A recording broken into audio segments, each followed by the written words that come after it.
advertise.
Well, welcome everybody to the second session of the Fellows Colloquium, the second session of the spring series. So today we are welcoming Jorge Delgadillo, who is an historian of race, slavery, and the African diaspora in Mexico and the Atlantic world at large. He is also the inaugural Slave Voyages postdoc fellow here at the Du Bois Institute at the Hutchins Center. Previously, he was Chancellor's Advanced Postdoctoral Fellow at the Department of History at the University of California, Irvine. He has published numerous articles, book chapters, and reviews in both English and Spanish for such significant journals in his fields of specialization, such as the Americas, Hispanic American Historical Review, and Historia Mexicana. His pioneering article about the slave market of colonial Guadalajara is forthcoming in the journal Slavery and Abolition. Jorge has contributed to several digital humanities projects. In addition to being a member of the Slave Voyages Operational Committee, he has transcribed colonial Spanish-American documents from Mexico and Cuba for the Slave Society's digital archive, hosted by at Vanderbilt University. He's also a member of the Routes of Enslavement project, hosted by the University of California. And as part of this project, he's collaborating with colleagues from Mexico and the US to create a database of enslaved individuals in several Mexican cities.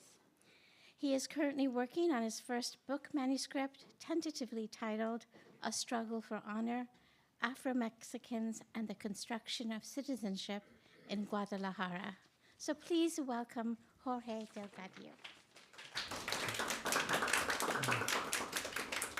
Thank you, Krishna, for the generous introduction. Thank you, everyone, for being here. I would also like to thank my fellow fellows, all the people here at the Hutchins Center, Krishna, Belma, Big Wolf, Bronia, and Melissa from Alari, for making my stay here a truly wonderful experience. Thank you. Okay, so before I begin, I should make a few clarifications. In my work and throughout this talk, I use the colonial Spanish-American terminology about human difference. This vocabulary was pejorative and derogatory in different ways, and included comparisons between animals and human beings, like mulatto, coyote, lobo, etc. I, of course, I'm not trying to revive these terms, nor to uphold the ideologies that produce them.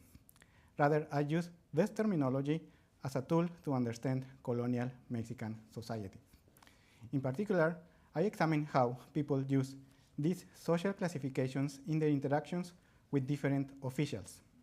In the case of Guadalajara, people use 4 main categories to refer to individuals of African ancestry or alleged African ancestry.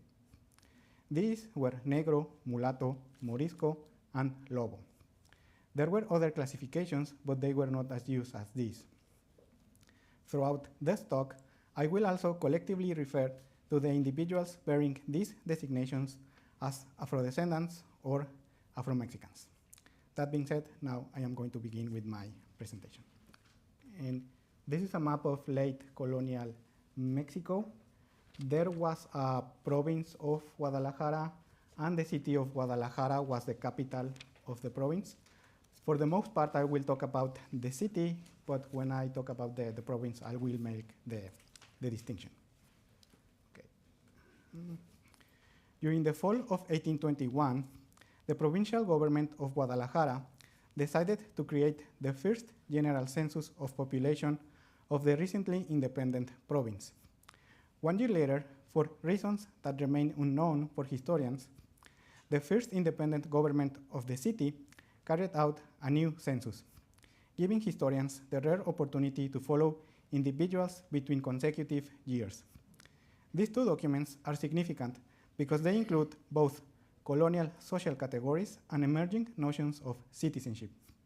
It is in this context that we find the Reyes Becerra family, formed by Tomás Reyes, Feliciana Becerra, and their children, Felix and Ignacio.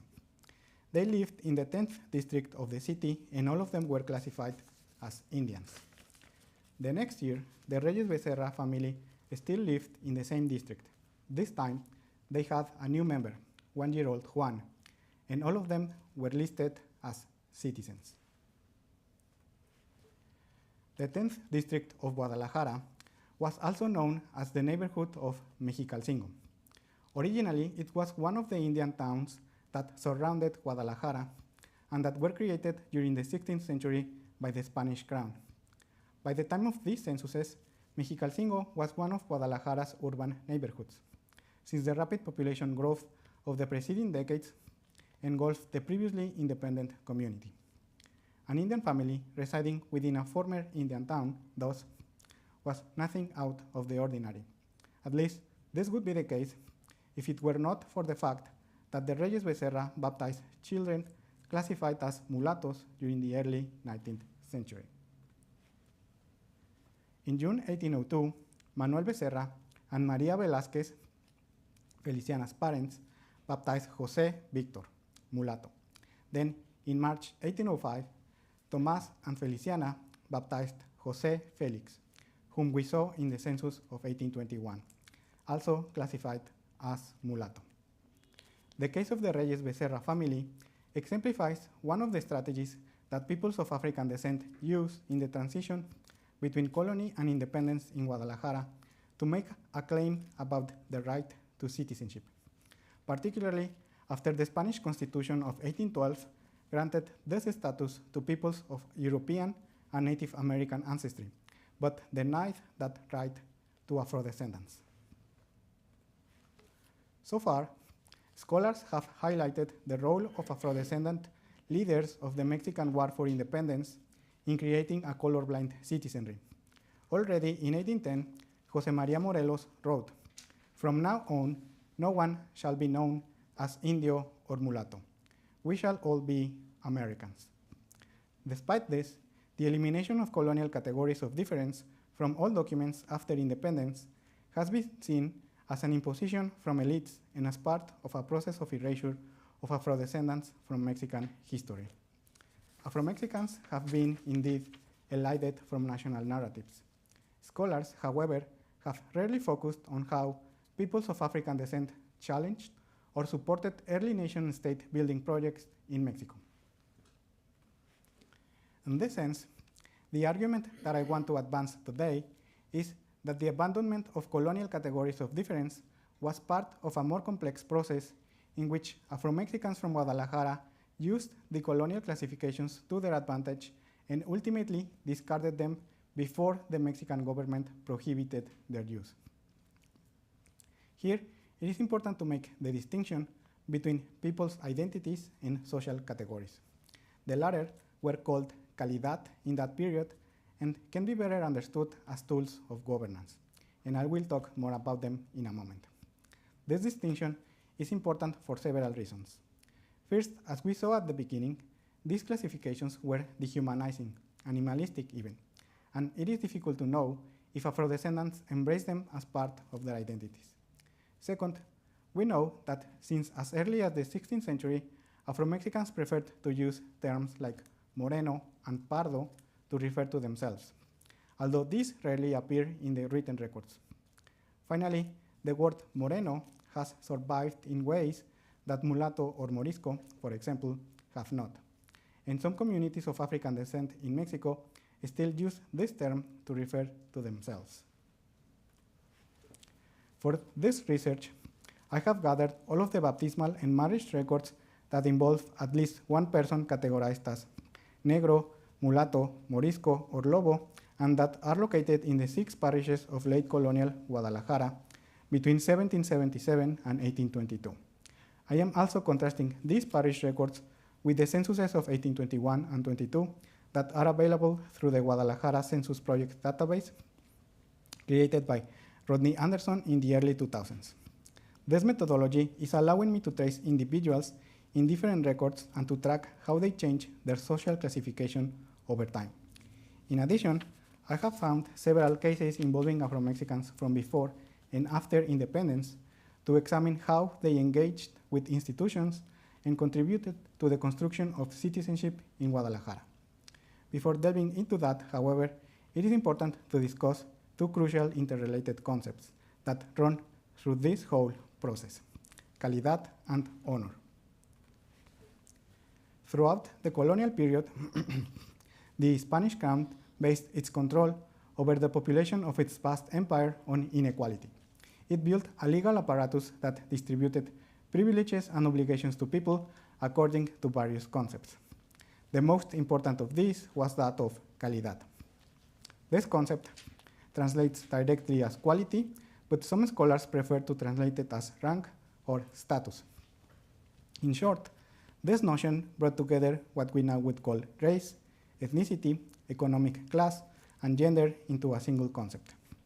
Calidad provided a holistic assessment of people's character that allowed authorities to place them within a hierarchy.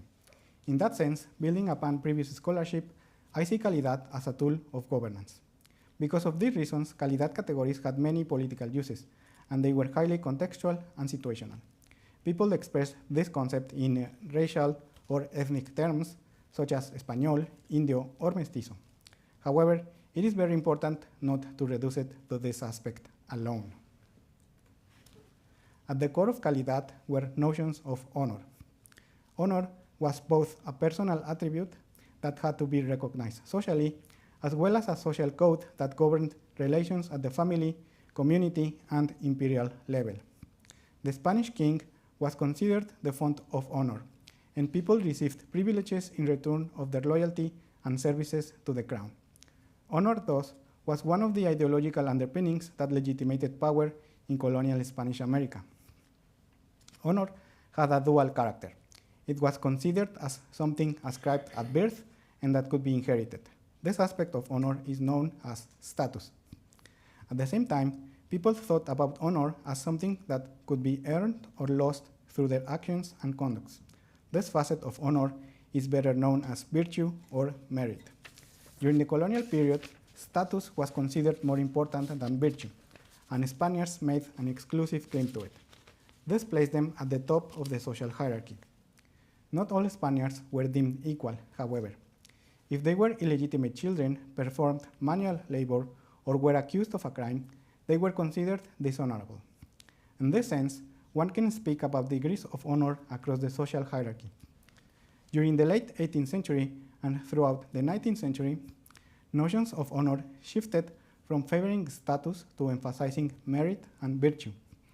This transformation was the result of the rise of liberalism, the expansion of capitalism, and the creation of independent republics in regions that were previously part of the Spanish Empire. This process of change then allowed people who were considered less honorable to make a more solid claim about their reputation and their place in the social hierarchy. Priests and other officials usually, although not always, recorded Calidad categories in different types of documents, such as baptisms, marriages, contracts, petitions, etc.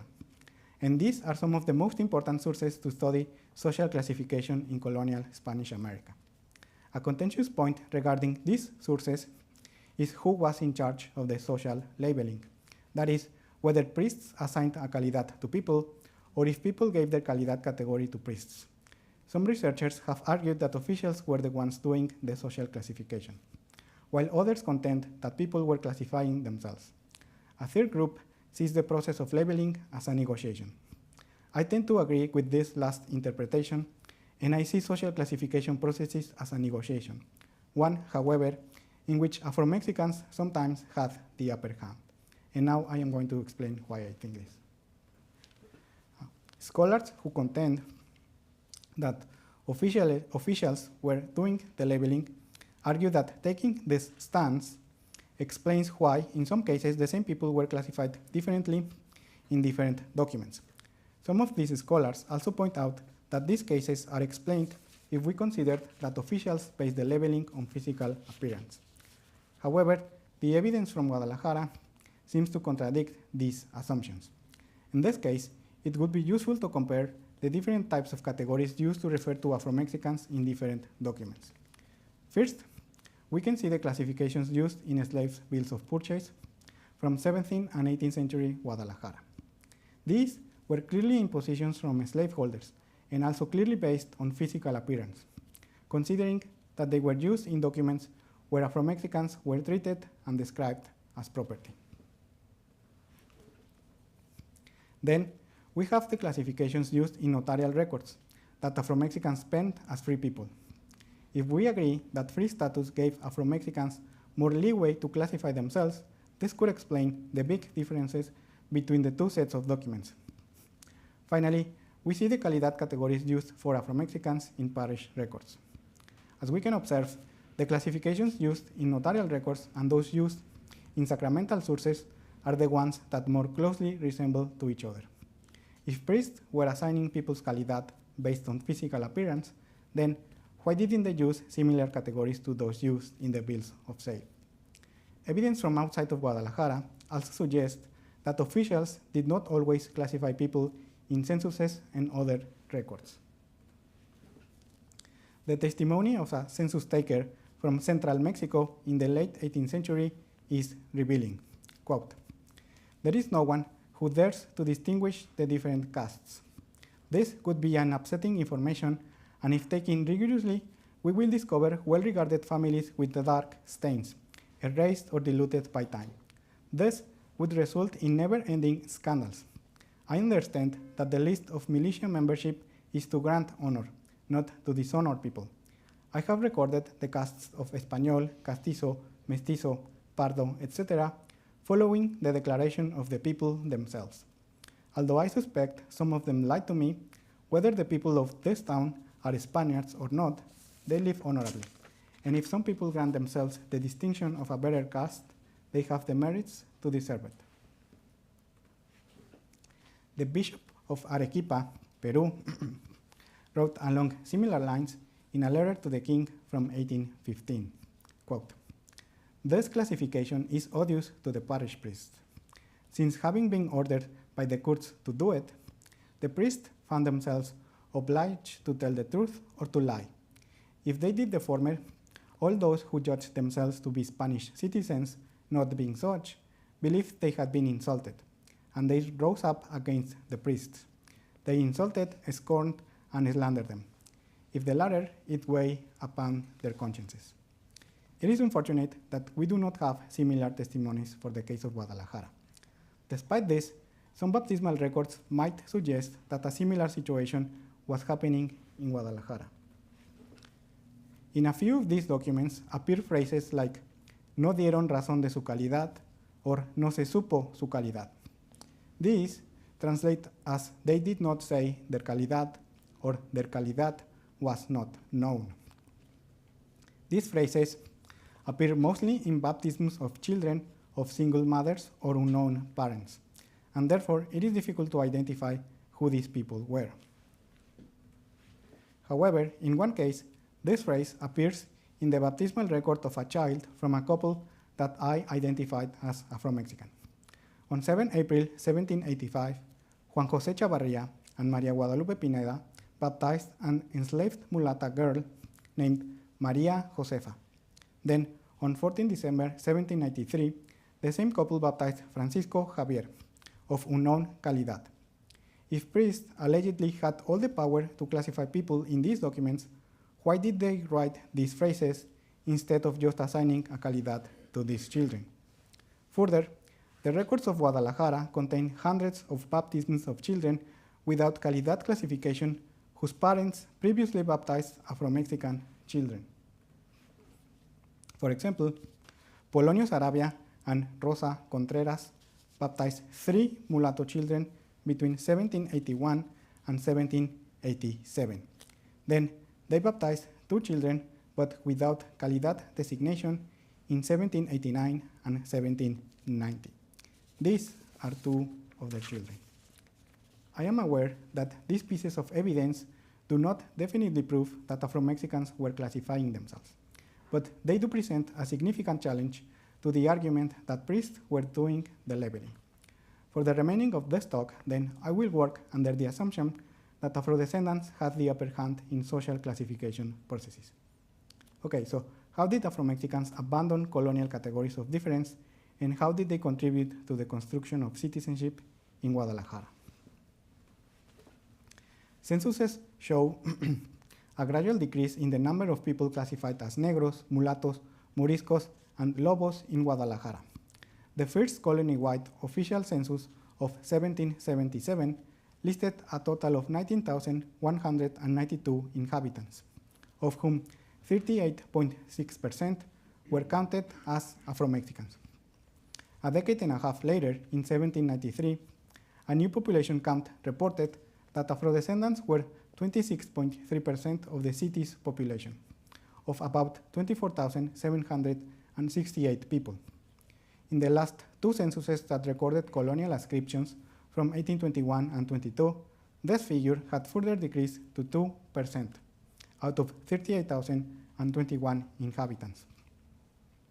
That meant a 9.3% decrease between 1777 and 1793, and almost a 95% decrease between 1793 and 1822. In other words, during the course of 29 years, the number of people classified as negros, mulattos, moriscos, or lobos dramatically decreased. At first glance, it might be tempting to attribute the so-called disappearance of Afro-descendants from Guadalajara to the census takers in 1821 and 22, or as some scholars contend, that it was the consequence of the government prohibition of recording Calidad categories after independence. To be sure, there are many instances throughout Latin American history in which governments dispense entirely with social categories between censuses in order to portray an idealized version of their communities.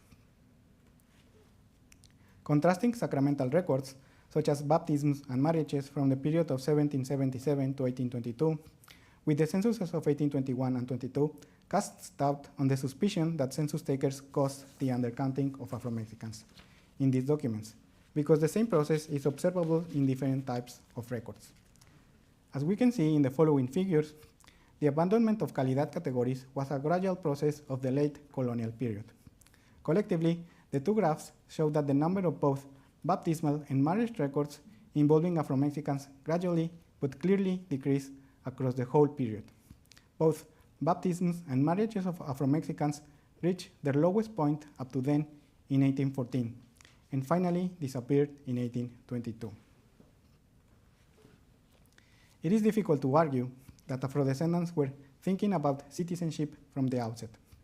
After all, for people in the 1770s or in the 1780s, the Spanish Constitution of 1812 or the Mexican Wars for Independence were not yet on the horizon. Rather, several interrelated processes factored into the abandonment of Calidad categories before independence. At the core of this process, there were deeply rooted manifestations of anti-blackness in the Spanish Empire. Related to this is the legacy of slavery in the city, then high rates of intermarriage among Afro-Mexicans and other groups. Also, the political changes occurring during the age of revolutions. And finally, all of this happened in the middle of shifting notions of honor in the Atlantic world. I will talk more about each of these points in the remainder of the presentation. Since the 16th century, peoples of African descent had to endure legislation and practices that sought to restrict their access to capital in all of its forms. They could not become priests, hold offices, or perform some of the most prestigious occupations. Afro-descendants also had to pay the highest tribute rate among all the population of the Viceroyalty of New Spain. Critically, they were also the only group legally subject to enslavement. Slavery was already a declining practice in Guadalajara during the period under study. The censuses of 1821 and 22 listed only 4 enslaved individuals. Additionally, 194 enslaved children were baptized in Guadalajara between 1777 and 1822. This is equal to 3.3% of all Afro-Mexican children baptized in this period. Despite the diminishing demographic importance of slavery, the stigma of this insidious practice still lingered in society. And it can be seen in 2 ways in this process. First, the association between Calidad categories and slavery might have led some Afro-descendants to abandon them, particularly those people who had reached certain socioeconomic status. Those individuals classified as Afro-descendants in the sacraments, but who changed their Calidad in the censuses, were more likely to be artisans, merchants, or perform more reputed occupations. In contrast, those classified as mulattoes in the censuses were overrepresented in the transport and services sector of the economy. They were servants, maids, seamstresses, cooks, coachmen, muleteers, etc. The sources indicate that for those who had suffered a recent past of enslavement, it was harder to abandon the colonial terminology. To illustrate this point, it would be worthwhile to focus on the 2% of people who were classified as negros, mulattos, moriscos, or lobos in the censuses of 1821 and 22. On 15 February 1794, Santiago Apolinario Lozano, Indian, married Maria Josefa Escobedo, slave. This couple baptized 2 children. On 5 May 1795, they baptized Maria Mónica, who was recorded as mulata slave of Don José Duval. A year later, on 8 December 1796, they baptized José Nicolás, who was registered simply as mulatto. Whether Maria Josefa gained her freedom before the baptism of her second child is unknown. What it is known is that in 1821, Apolinario Lozano, Maria Escobedo, and their daughter, Josefa Lozano, still lived with Don José Duval in the 18th ward. Apolinario was listed as Indian, Maria as mulata, and their daughter as loba. In another example, on 18 October 1802, Maria Gertrudis Diaz, a slave of Don Manuel Arellano, baptized a girl named Maria Ignacia Florentina.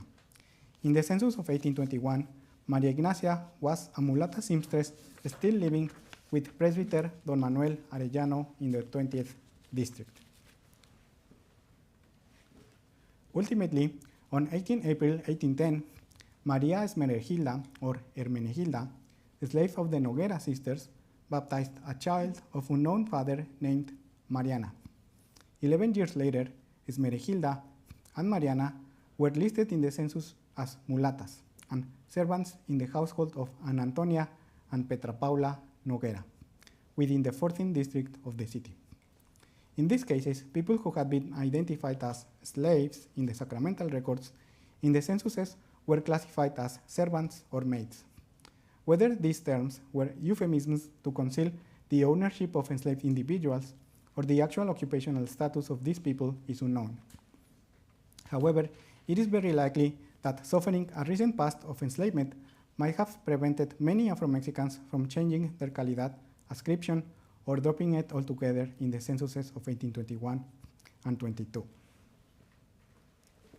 The fact that a high percentage of Afro-Mexicans who kept their Calidad in 1821 were listed in the 14th district of the city provides further evidence to support that the assertion that the legacy of slavery hindered their possibilities of changing their Calidad classification. This particular neighborhood, also known as El Barrio del Carmen, was a wealthy district that also housed the convent after which the neighborhood was named. There, both the convent and many Spanish families kept a high concentration of enslaved individuals and servants. In light of this evidence, it is very likely that the enduring stigma of slavery thwarted these Afro-Mexicans' possibilities to stop using Calidad categories. Moving on to the next point. Throughout the years, intellectuals and politicians have used ideologies like race mixture or mestizaje and whitening to try to explain or sometimes to justify Afro-descendants' social and legal invisibility. The pioneer of Afro-Mexican studies, Gonzalo Aguirre Beltrán, suggested that Afro-Mexicans integrated and assimilated both racially and culturally into the wider Mexican population during the late colonial and early independent periods. More recently, it has become a commonplace to say that the Mexican state erased the African heritage from the national memory by endorsing an identity that embraced race mixture and privileged the indigenous and Spanish heritage of the nation, thereby forcing Afro-Mexicans to identify themselves as mestizos or racially mixed. In South American countries, and to a lesser extent in Mexico, the adoption of political ideologies that favored whiteness or whitening of the population are also often used as explanations for Afro-descendants' social invisibility. Although there is a kernel of truth in all of these explanations, I see mestizaje and whitening ideologies as historical processes from the late 19th and early 20th centuries. Therefore, they lack explanatory power in the case of a phenomenon that began as early as the 1770s. Nonetheless, intermarriage has indeed been a crucial part of Mexican and Latin American history since the arrival of Europeans, and it was also a key component in the process analyzed here, but not in the way that 20th century political ideologies pretended. You probably have seen some of these images before. These are known as casta paintings, and they portray in a formulaic way the different mixtures between peoples of African, Native American, and European ancestry that existed in colonial Mexico. Although some of these classifications do appear in the historical record, casta paintings are better understood as imprecise approximations of how differentiation processes worked in colonial Mexico. Baptismal records reveal that in everyday life existed different possibilities of classification. Throughout the colonial period, children of mixed couples could be classified with the same calidad as their fathers or their mothers. They could be assigned a different calidad or none at all. For example, in November 1806, Blas Cabrera, mulatto, and Maria Maxima Lozano, Spaniard, baptized Maria Saturnina, classified as Spaniard, like her mother. Then, on 7 July 1809, the same couple baptized Pedro, who was classified as mulatto, like his father. In an unrelated case, in April 1804, Victoriano Salazar, mulatto, and Maria Damiana Villaseñor, Coyota, baptized Maria Anastasia, who was not assigned a Calidad designation. Then, in February 1811, the same couple baptized Miguel Rómulo. On that occasion, the whole family was listed as mulattos. These cases also exemplify another interesting social dynamic that contributed to the abandonment of Calidad categories, particularly those associated with African ancestry. Many Afro-Mexicans who married outside of their Calidad group took or were absorbed into their partner's Calidad in the sacramental records or in the censuses of 1821 and 22. On September the 11th, 1796, Bernardo de Lara, Indio, married Francisca Ramirez, mulata. They and 4 children, all listed as Indios, lived in the 9th ward in 1821. However, not just men absorbed women into their Calidad group. The opposite was also true. On June the 7th, 1801, Francisco Murguía, mulatto, married India Florencia Morillo.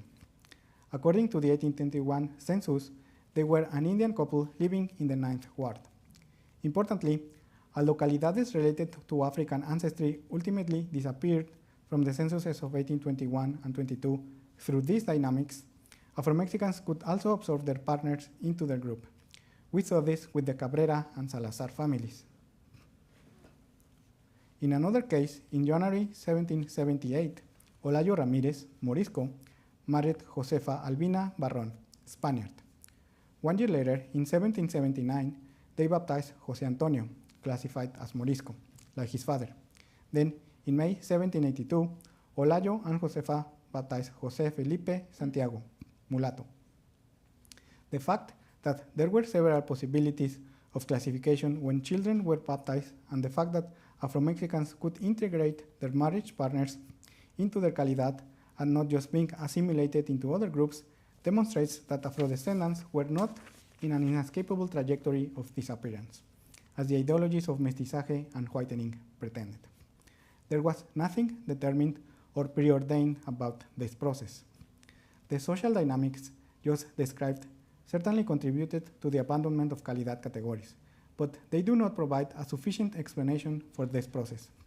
They also fail to explain why people who married within the group altered their social classification in the censuses of 1821 and 22, or even before that. For example, José Silverio Posadas and María Quirina Arriola. They got married on July the 25th, 1803, when they were listed as mulattos. Then, between that year and 1818, they baptized 6 children, 3 mulattos, 1 Morisco, 1 Indian in 1808, and 1 Spaniard in 1818. In 1821, Silverio, Quirina, and 3 of their children were listed as mestizos living in the 5th ward of the city. In order to explain cases like this, it is necessary to look at the political and ideological transformations happening in the Atlantic world during the late 18th and early 19th centuries. The period between the last decades of the 18th century and the first decades of the 19th century was a time of profound political, economic, and cultural changes all across the Atlantic world. The disappearance of Afro-Mexican related calidades was deeply rooted in the political changes happening at the Atlantic, viceregal, and local levels during the period under study. Afro-descendants from the Guadalajara region were sensitive to the political and ideological transformations occurring during their lifetimes. Through a series of strategies, such as using colonial inscriptions to their advantage, refusing to use them at all, or claiming to be citizens, Afro-Mexicans undermined the basis of Spanish colonial rule in a time of political turmoil. In this sense, I see Afro-Mexicans as protagonists of construction processes of Mexican citizenship. Afro-descendants from the Guadalajara region saw no advantage in keeping colonial inscriptions that mostly served to marginalize them, and gradually took steps to secure the benefits of citizenship. First, as a result of the increasingly aggressive Bourbon reforms targeting them during the late 18th century, Afro-Mexicans began to relinquish Calidad categories or to claim different ones, as we saw previously. Then, in order to take advantage of political changes anchoring the Cádiz Constitution, recategorizing Españoles, Indios, and Mestizos as citizens, Afro-descendants who had not done so by this time claimed those calidades. Finally, in seeking a place within the nation-building projects of the first Mexican governments, and in trying to secure access to local politics and resources, Afro-descendants abandoned their categorization of mulattos for a homogeneous classification of citizens that promised equality. The Napoleonic invasion of Spain in 1808 sparked profound political changes in the Hispanic world that eventually led to the creation of its first liberal constitution, to the disintegration of the Spanish Empire, and to the establishment of new independent countries. In May 1813, authorities of Guadalajara swore allegiance to the Constitution of Cádiz, and during the ensuing days, the chart was read in the main parishes of the city. Beginning that year, and before Fernando VII abolished the Constitution, local authorities crafted and enforced a series of policies in order to create an active and educated citizenry. For example, it is known that in Guadalajara circulated political catechisms that instructed people about the Constitution and about what it meant to be a citizen. Moreover, during most of the constitutional process, the local newspaper El Mentor de Nueva Galicia spread the news about the political debates in Europe and also published the Constitution. It is thus very likely that Afro-Mexicans were sensitive to these developments. After all, according to the censuses of 1821 and 22, at least 40 Afro-descendants were students. As it is well known, the Constitution of Cadiz gave descendants of Spanish and Native American peoples the right to citizenship. Afro-descendants, for their part, would have to earn that right with their services to the crown. This links emerging notions of citizenship with the concept of honor that we saw previously. It is difficult to assess the participation of Afro-Mexicans in this process, both at the provincial and local levels. However, there is some evidence to suggest that they might have done so. The General Census of Population of 1793 counted 65,045 mulattoes and 45,953 other castes in the whole province.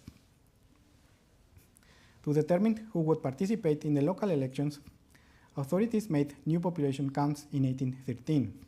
They determined the provincial population to be 477,317 inhabitants, of whom 19,981 did not have the right to vote. As we can see, this number is even lower than the number of mulattoes recorded in the province 20 years before. Scholars tell us that the electoral process in Guadalajara was a success, and that the majority of the city's inhabitants chose the new political system rather than violence as a way to get more autonomy. This assessment is consistent with what I found in the sources. Rather than taking arms during the age of Atlantic revolutions, Afro-Mexicans from Guadalajara eroded the colonial system by manipulating the concept of Calidad, the very foundation of colonial society, to their advantage. The enactment of the Cadiz Constitution in Guadalajara was, thus, the culmination of a process that had begun in the 1770s, a process by which thousands of Afro-Mexicans used Calidad categories to their advantage or stopped using them. In this light, cases like that of the Posadas family begin to make more sense. The Constitution of 1812 altered social classification processes in various ways. During the two periods when the Constitution was enacted in Guadalajara, a small number of sacraments used classifications like Español Africano or Español de origen africano, meaning Spanish African or Spaniard of African origin.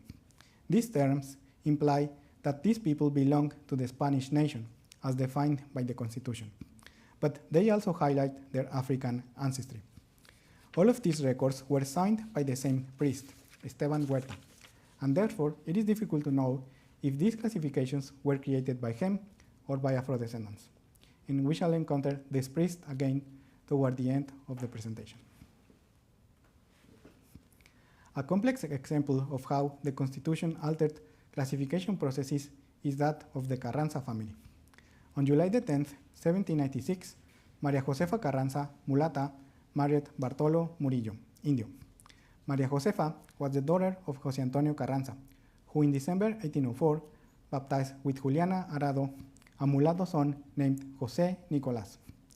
In the census of 1821, Jose Antonio Carranza and Juliana Arado lived with their children in the 10th district, but this time they were Indios. Finally, 6 members of the Carranza family still living in the 10th ward were listed as citizens in 1822.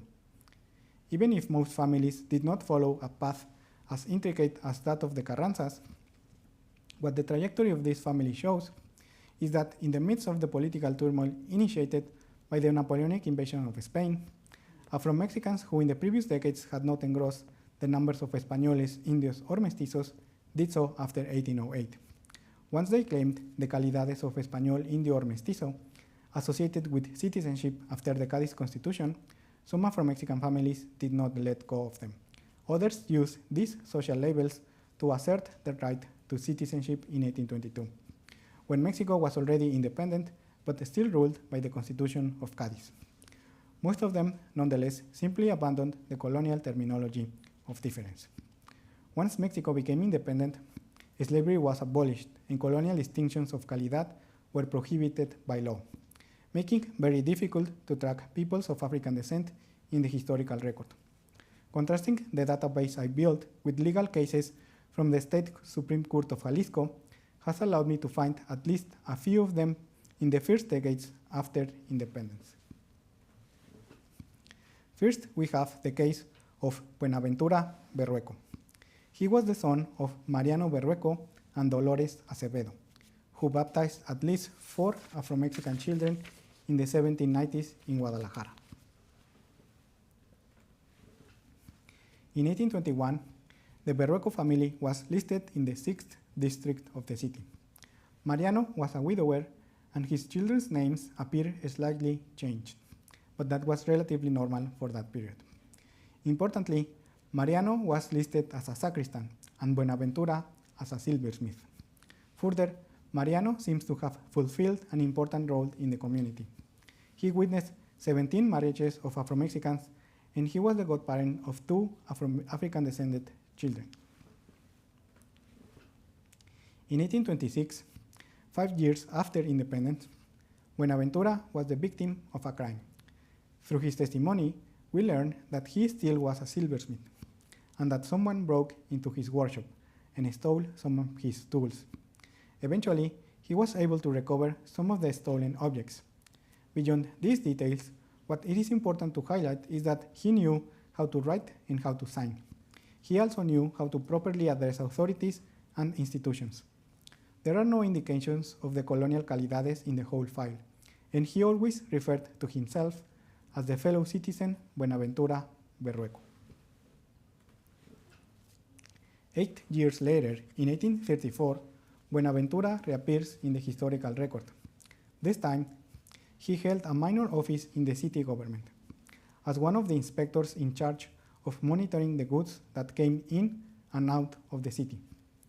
The case of the Berrueco family demonstrates that Afro-Mexicans were able to participate politically and hold offices, although minor, just a few years after Mexican independence. One final example is that of Atanacio Oropesa.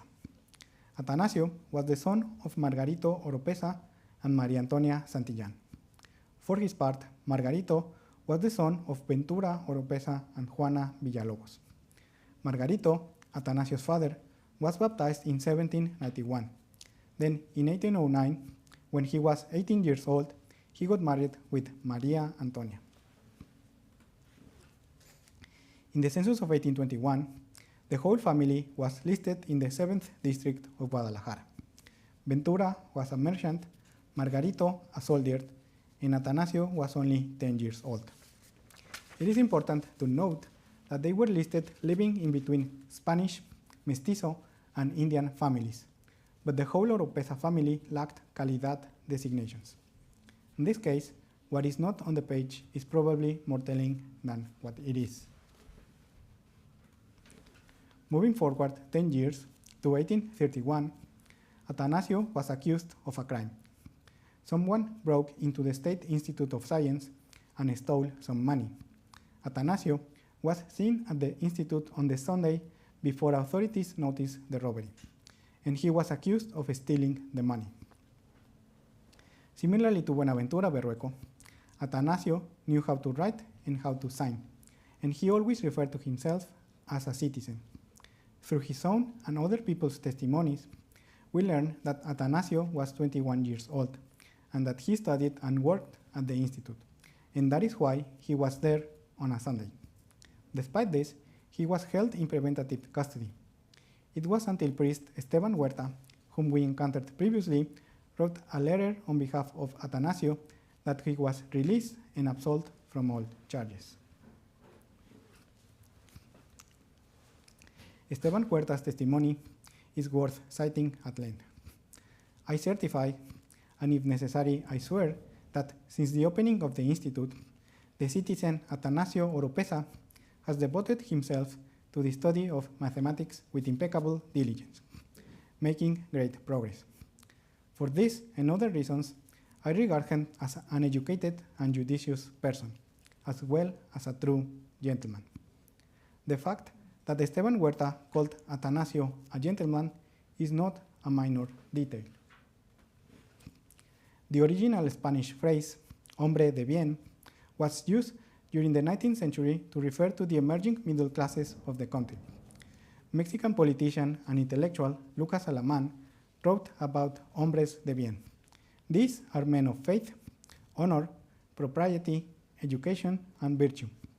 Despite its outcome, the case of Atanacio Oropesa is contrasting. On the one hand, it shows that Afro-Mexicans were able to access institutions of higher education just a few years after independence. On the other hand, although this goes completely unmentioned in the documents, if Atanacio was considered a suspect in the first place, it was probably because of his family background, showing the limits of Afro-descendants' inclusion in society.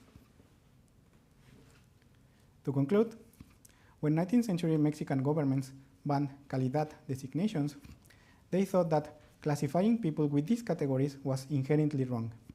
They also believed that by eliminating this, they would create a more egalitarian society. If we agree with the arguments presented here, the case of Afro-Mexicans from Guadalajara suggests that the prohibition of colonial social distinctions was not an imposition. Afro-Mexicans fought to eliminate colonial social classifications even before Mexico became independent. The case of Afro-Mexicans from Guadalajara, however, also signals the failure of the Mexican state in fulfilling the promise of equality upon which it was founded.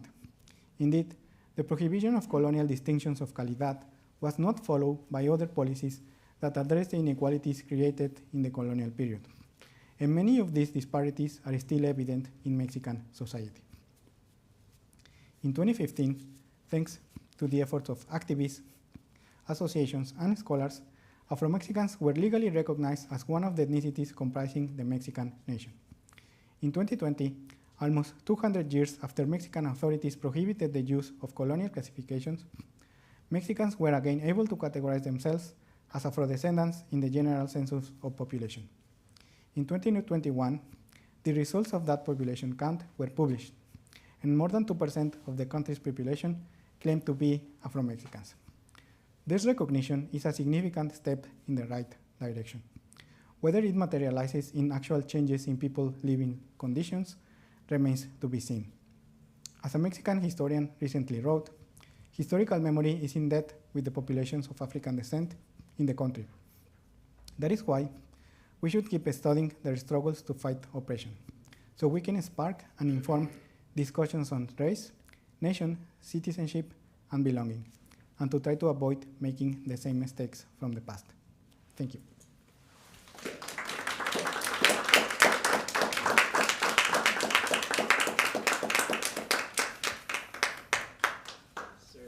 This is excellent, fascinating. Any comments or questions? A lot to absorb. Yes, Steve. Excellent job, my brother. Thank you. Extremely proud of you. Man, I was I mean, a little bit, yeah. Like old families still consider themselves like prestigious. If they were the founders of the city, yeah, they would like to brag about that, and yeah. So I mean, it still means something in Spanish-American culture. What about on the personal side? Because I know you spoke about personal honor, and to me, I think that implies like a code of ethics that really matters, and to me, that's what we lack in the world nowadays is enough of that. So what's that like currently in terms of personal honor in Spanish American culture? I mean, I would say it depends on each society and it depends on each like city. But yeah, I mean, people would frown upon you if you behave in certain ways, or if you don't work, or if you don't have specific types of behaviors. Yeah, so those types of ideas are still there in society. So yeah, and that goes back to that concept of honor, behaviors, and yeah, conduct in society. That's cool, for sure. Hello? Oh, this thing is on. Jorge, thank you so much for that talk. It had a lot of information, and I'm still processing, but I'm interested in what terms are still here with us today in a Mexican context, meaning why like Moreno and not Morisco now, like how that functions now, and how different groups are navigating what is left of these terms, these racial terms or ethnic terms? So sociologists and anthropologists now in Mexico have noticed that there is not like a strong racial consciousness in Mexico as, for example, here in the United States. And many of the terms that people use are mostly descriptors about their appearance. So moreno refers to, it literally means brown, someone of brown skin color. And it can be a whole spectrum of like physical appearance. Anyone can be moreno, and there are like qualifiers to that word, like moreno claro, moreno oscuro, moreno. So it is used in that way as to describe people like physically. It doesn't have a sense of, how do you say it, like groupness, like for example, black here in the United States. It doesn't have that connotation in Mexico. It is more a descriptor of your physical appearance. So that's how people use it nowadays. They use other terms like black or negro, which is the color black in Spanish. But again, I don't think it has that connotation of groupness, of a sense of belonging to a community, at least not until recently. That has been changing, particularly with the recognition of Afro-Mexicans. Now there are some programs to create that consciousness in people. But before that, I don't think that was such a consciousness. Thank you. Thanks so much for your talk. So I was thinking, so three things. One is that in other places in the Americas, we might not have these formal categories. So I was very interested in that discussion of formal categories within a family. So each of the 6 children has a different designation. But in a way, we don't have those categories, but daily life is lived in relation to kind of moral qualities or aesthetic ideas about who is beautiful, and what that beauty means. And so children experience that within a family or outside of the home. So I was thinking about that. And in fact, I was wondering, is it better to have the categories are egregious. We're supposed to say that. But then I was thinking, is it better to have them formally and just say, like, write out we're immoral and we're going to use these categories? Or is it better to not acknowledge them but live with them? So I was thinking about that. And then secondly, this black tax thing, where you said that Afro-Mexicans pay the highest tribute among all groups. I'd just like to know how that was. Did they just come out and say, if you're black, you pay more taxes? Or what was the language around that in the 19th century? And then just finally, sorry, trying to read my writing, harder to abandon colonial terminology. You used that term when you talked about the difference between the CEO, let us say, and let us say her chauffeur. So you were saying that it is that for a higher social group, it was harder to abandon colonial racial terminology than for a lower social group. But then I was thinking, no, the opposite, I think. Sorry, no. No? Oh, sorry. That's not what you said. Okay, so I was just thinking that, is it a question of the person with more money and status, higher status and money? I'm sorry. Is it a question of the person with lower social status finding it harder to abandon racial terminology, or finding it kind of less likely to want to, or to be compelled to abandon, or to remove themselves from what I would call maybe blackness? So I was thinking about that, if that makes sense. Thank you. Okay, thank you. Let me see. Oh, the tribute. So they had a whole system in colonial Mexico about who paid tribute and how much they paid. So for example, Spaniards did not pay anything. Indians paid some. Mestizos did not pay. Mestizos were the offspring of Spanish and Indian people. So they did not pay also. And peoples of African descent, all of those categories, Negro, Mulatto, Morisco, they paid a specific rate of, and that was the language that was used. So if someone fell in those categories, Mulatto, Negro, Morisco, they had to pay a specific tribute rate. So they had all of those categories. Wow. And that's Straight up black tax. I think some states in the U.S. did it, and black people migrated from those states because of that. Okay. They called it an insurance. It's like you will commit a crime, so we need to, you know, that thing. I think Ohio was one of them, actually. And I mean, only the free population of African descent paid that tax. And I mean, Indians paid too. And as I said, those categories were really situational and contextual. So for example, if someone in an Indian town did not want to pay tributes, they would say, I am mestizo, I am not Indian, so you cannot. Or if the person who collected the taxes for the Spanish crown, if they wanted to collect more, they would classify everybody as Indians in the town, regardless of what they thought. So those categories were really political, and people could say, no, I'm not this, I'm that, and they could even go to court for that. So there are cases to ascertain the category of the Calidad category of people. So yeah. About the abandonment of categories.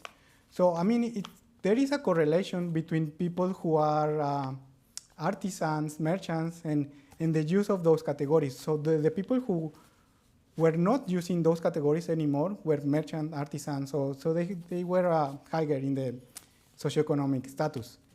And the people who still were using those, like mulatto, they either were born into slavery or their parents, and they were still servants in like a Spanish household. So at least there is that correlation.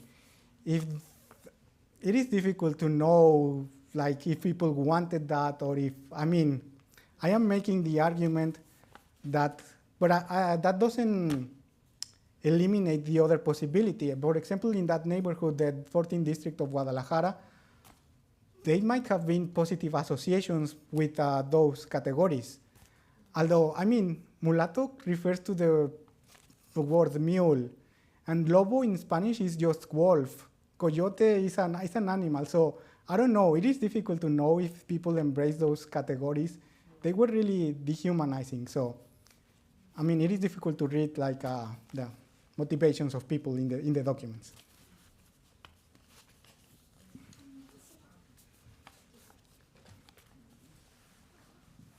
Thanks. That was a really interesting talk. I'm really impressed with your close reading of the documents. I'm just thinking how you're keeping track of all of that data. And you're probably using all kinds of great software that I'd be really interested to hear about. Not really. No? So you're doing it, yeah. But I have a question about honor as well. Mm-hmm. And maybe it's less from your data and more from the context around the period. So when I'm thinking, the work that's been done in African history about honor really tracks onto what you said about status and virtue. Mm-hmm. And there's a lot of thought that the honor someone historically, a man historically would have had by being born in a particular role or having associations with really important people, or maybe be really distinguished militarily. You get your status, you've got that status for life. Mm-hmm. But there's this idea that under colonialism and Christianity, the idea of honor morphed into something that's more like virtue. And in Southern Africa particularly, they call it respectability. Okay. So I'm thinking about respectability. So now I'm thinking about these Afro-Mexicans in the early 19th century and how they're thinking about respectability or other forms of honor. And I'm not sure you can get that from the sources you're looking at, but you know so much about the rest of the context. I'm wondering if it's possible that not just the Afro-Mexicans, but also indigenous people, could they also have held to older ideas of honor from non-European cultures? Could they have had ideas that they had status because of who they were? And perhaps I'm wondering how long those kinds of ideas of status might have held even under circumstances of exclusion and oppression. But I'm also wondering, is there maybe in the early 19th century some assimilation going on, that folks are not just trying to get out of paying more taxes, but also perhaps they're taking on respectability? I saw those reports that they were stressing their education and that that they were citizens. So I'm wondering, can you see any kind of a change in thought about honor among people who had been excluded? And are they working on assimilating toward a more respectable form of virtuous status? So yes, I think, for example, indigenous population had its own forms of honor since before the Spanish conquest of, and I think some of that survived well into the 18th century, for example. Scholars talk about popular notions of honor. For example, Afro-descendants who were excluded from the status of Spaniards, they even talk about honor in their own ways. And it was also gendered. What was considered honorable for men was not the same as for women. So yeah, those types of notions of honor existed. As if they were, we can track them back to Africa, for example. It is difficult, particularly for the characteristics of the slave trade to Mexico. The slave trade to Mexico started well before the peak of the slave trade in global terms, and ended actually before the peak of the slave trade in global terms. For example, the period between 1580 and 1640 is recognized as the peak years of the trade to Mexico. The peak year globally for the slave trade was 1829. That was the year when Mexico abolished the slavery, actually. So it is difficult that those aspects survive well into the 19th century because people were not introducing enslaved Africans anymore by that time to Mexico. But again, I don't know, there were popular notions of honor. So that can be traced and that can be seen in the sources. For that of respectability, well, I mean, if they wanted to succeed in that society, I mean, their options were limited and they had to follow specific norms that ruled in that society. So yeah, I mean, their decisions were bounded and were determined by that context.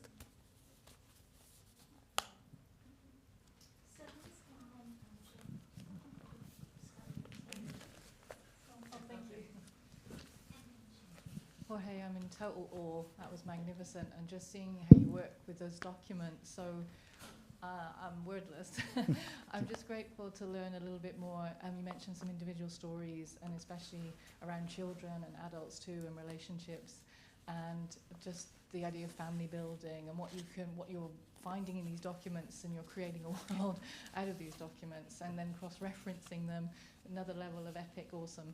So just grateful to learn about your practice and how you're doing it, how you're keeping yourself going, and also how you're disseminating the stories in the different pathways your research is going to live. Thank you. Thank you.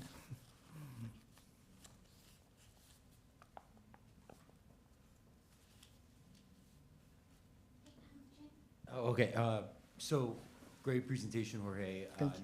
Just picking up on some of these comments, I was also really impressed with the archival digging that you did, and especially the baptismal records and counting them and going through them.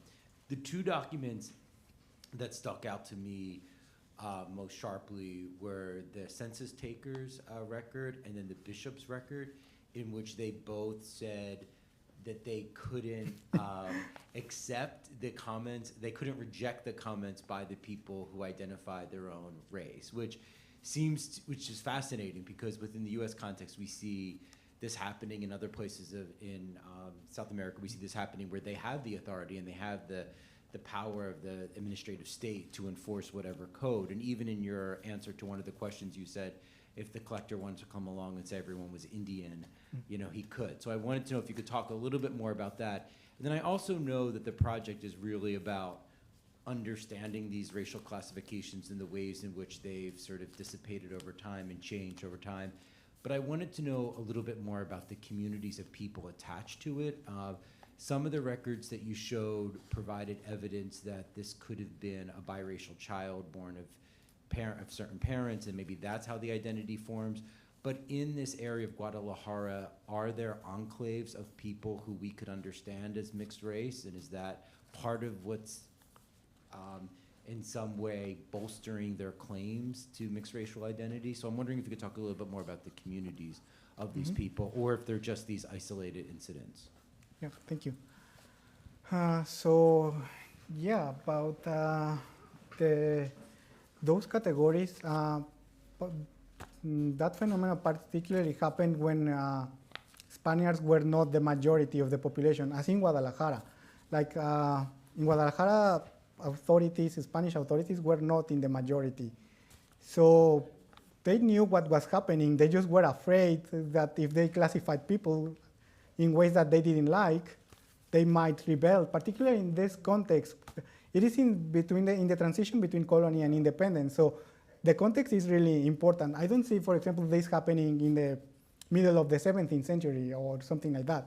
The context is really important in this case. So they didn't, they knew what was happening, and they were cautious in doing that. So I feel like that's a major, and I know Skip didn't like using this word last week, intervention, but I feel like that's one of your major interventions, because that also happens a little bit with, I know Abed's work looks at this as well, about the British Caribbean, and the reason why they don't rebel is because there's a huge enslaved population. So I feel like you could add that to part of your argument, because that's really brilliant, and it's really smart to show that distinction. Oh, thank you. Yeah.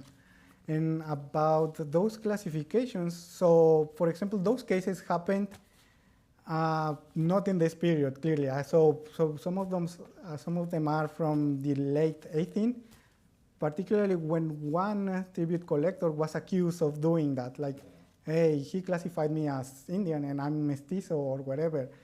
So we can find those types of cases for earlier periods in the 18th century, but for this period in particular, no.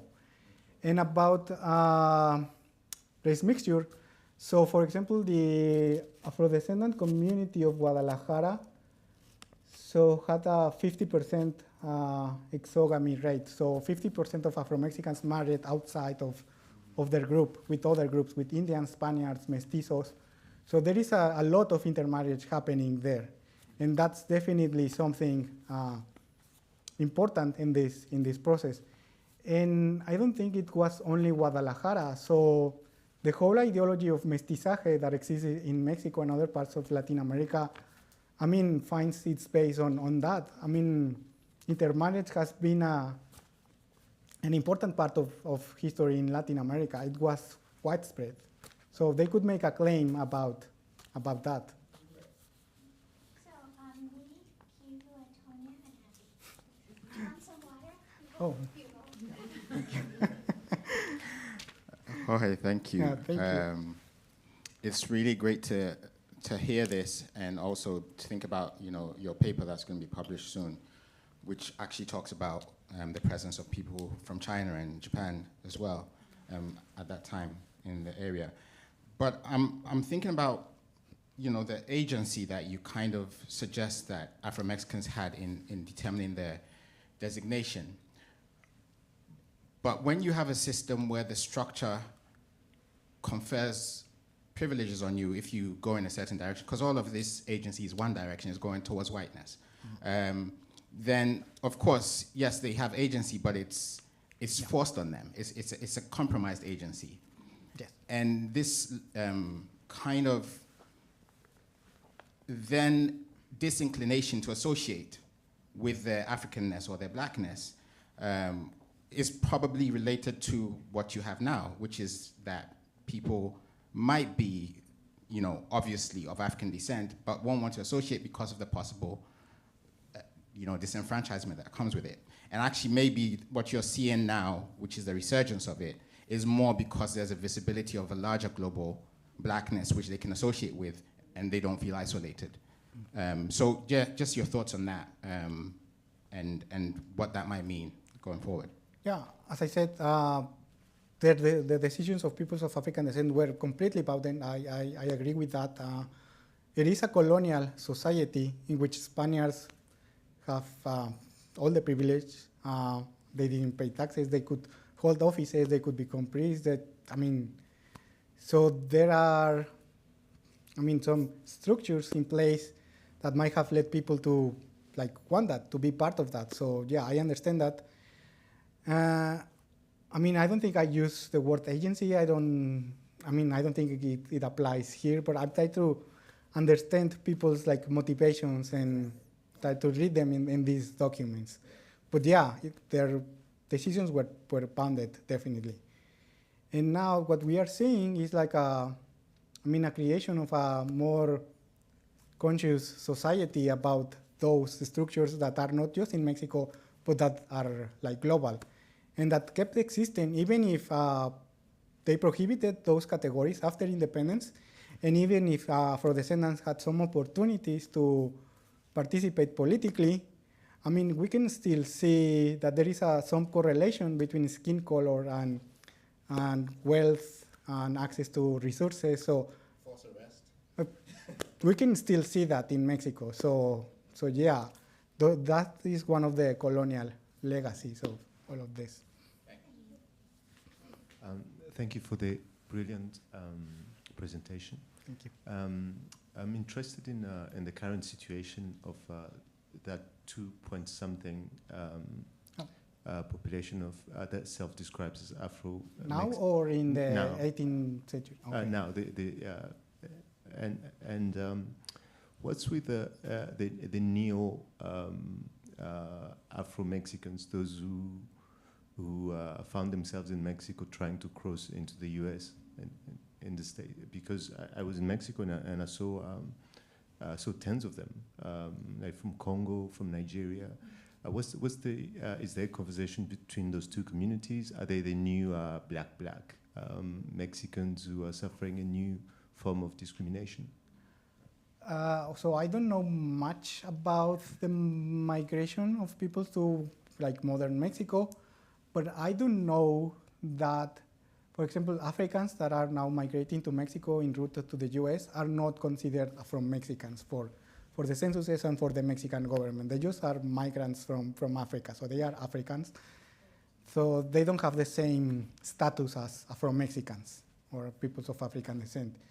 And I guess, yeah, they are being discriminated. So, I mean, I am not as informed about the present as about the 18th and 19th centuries.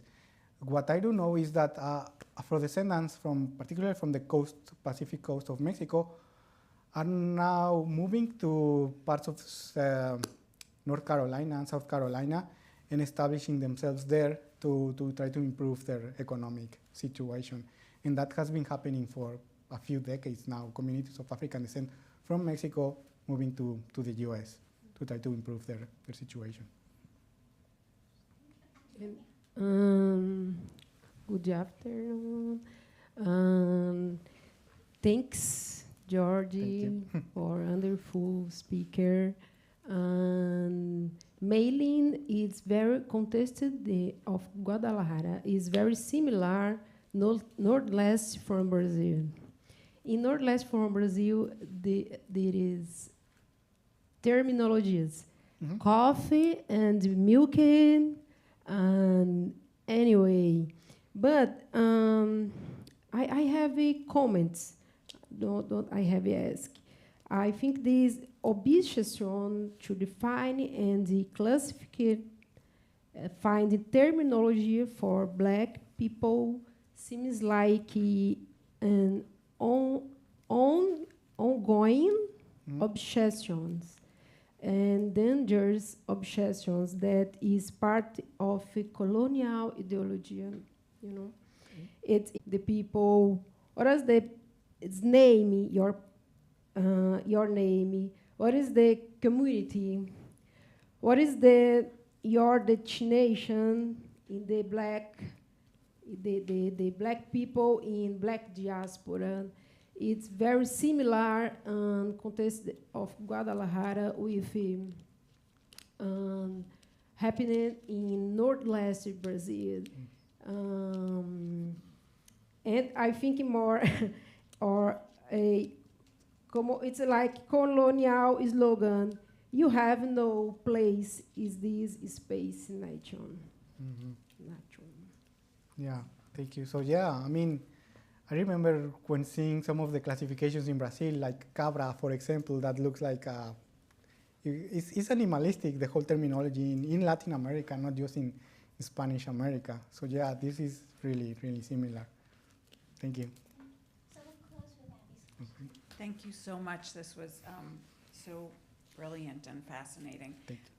You can probably predict what my question might be. Some of our friends from Slave Voyages are watching on Zoom.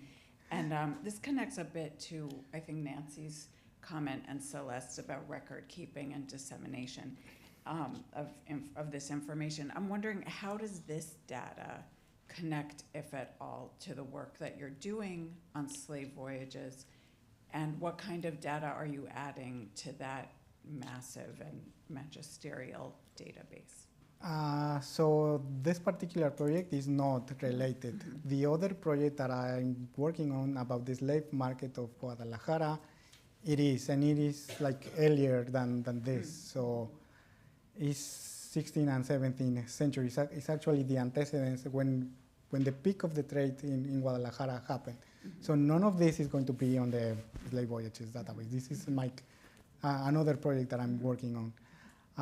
So the work that I'm doing in the slave voyages is editing information from early voyages to Spanish America that has arrived, that has emerged, and particularly from other scholars. So basically, I am not like working on the slave trade, the transatlantic slave trade. I'm working more on the local networks, slave markets, and I'm trying to connect those with the transatlantic slave trade.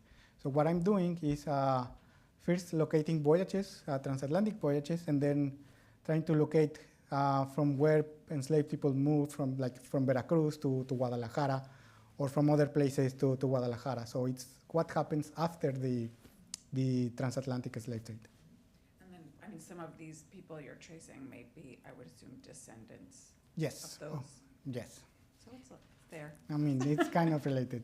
The after. I mean, but the other project about the slave market of Guadalajara is completely on the slave market and slave networks. Thank you so Yeah, much. thank you.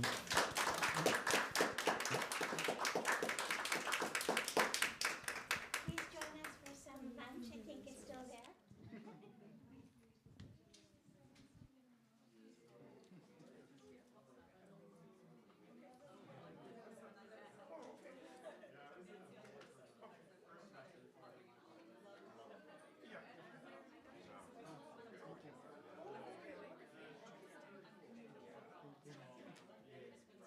I saw that you were you were going to ask something else. Well, I was gonna, it was kind of a continuation of his question, which was thinking about Ay, con mucho gusto, está súper interesante. Eso parece, pues está muy relacionado con mi tesis de pregrado.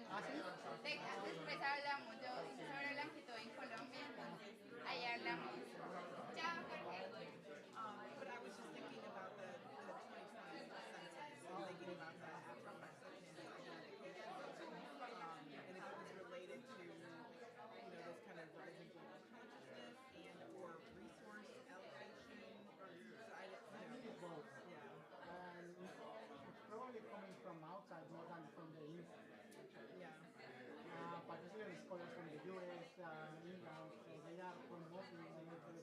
And I think there is Mexico is part of the UN in some sort of program. So the UN told the Mexican government to start doing it, or they wouldn't receive a specific support. I was thinking too about that, because I am such a U.S. context around thinking of construction of race, but, I mean, that is so important in terms of thinking about how resources are allocated. So I didn't know if it's low in a similar kind of way, but it's interesting to think about that external, There is external pressure as well. Mexicans are in denial of the